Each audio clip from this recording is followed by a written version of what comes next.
The lobby was buzzing with the usual morning rush. Phones rang, heels clicked against the marble floor, and the soft hum of conversations echoed through the air. But for one visitor standing uncertainly at the entrance, the chaos of the world seemed muffled because he could not hear a single sound. Amelia, the receptionist, noticed him immediately. He looked lost, his eyes darting across the room, searching for something or someone that could bridge the silence. Without hesitation, she smiled warmly and raised her hands.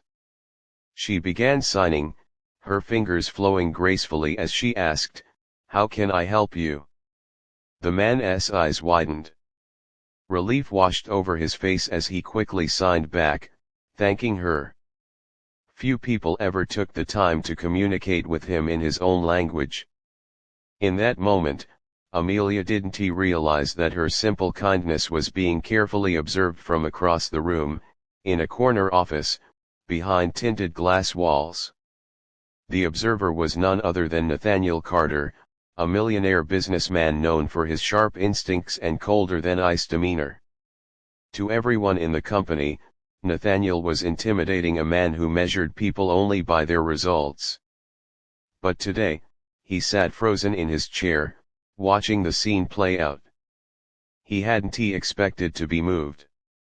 He hadn't expected a receptionist to reveal something so rare: genuine compassion. The deaf visitor, whose name was Daniel, explained through sign language that he was here for a meeting. Amelia didn't just translate, she stayed by his side, guiding him toward the right conference room, ensuring he felt respected rather than pitied. She didn't treat him as less. She treated him as equal. Later that day, Nathaniel called Amelia into his office. She walked in nervously, clutching her notepad. Had she done something wrong? He was notorious for being brutally honest. But instead of the stern scolding she expected, Nathaniel asked a simple question: "Where did you learn sign language?" Amelia's voice trembled slightly. "My younger brother is deaf. Growing up, people ignored him, mocked him, or pretended he wasn't there. I promised him I'd never let anyone feel that invisible if I could help it." Her words struck Nathaniel deeper than he cared to admit. He leaned back, silent for a long time. For years, his wealth had built walls around him, walls of luxury, of status, of isolation. But Amelia's sincerity broke through effortlessly. Still, challenges lay ahead. A week later, Daniel returned, this time to negotiate a business deal with Nathaniel's company. Other executives whispered their doubts: "How can we conduct business with someone who can't even hear it? Slow everything down." Nathaniel watched as Amelia once again stepped in, calmly interpreting Daniel's words. But when Daniel signed something unexpected, Amelia froze for a moment before relaying his message. "He says that people underestimate him because of his deafness. He says he's not here for pity, he's here to prove that his work can speak louder than any voice." The room fell silent. Nathaniel stared at Daniel, then at Amelia, realizing the truth in those words.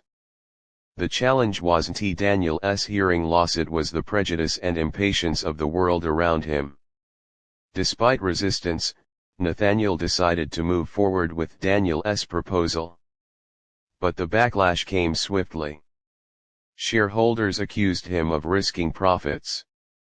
Executives warned him of failure. Nathaniel faced his own test: would he stand by what felt right, or would he fold under pressure? As weeks passed, the project progressed. Amelia worked tirelessly, balancing her receptionist duties while helping bridge communication gaps.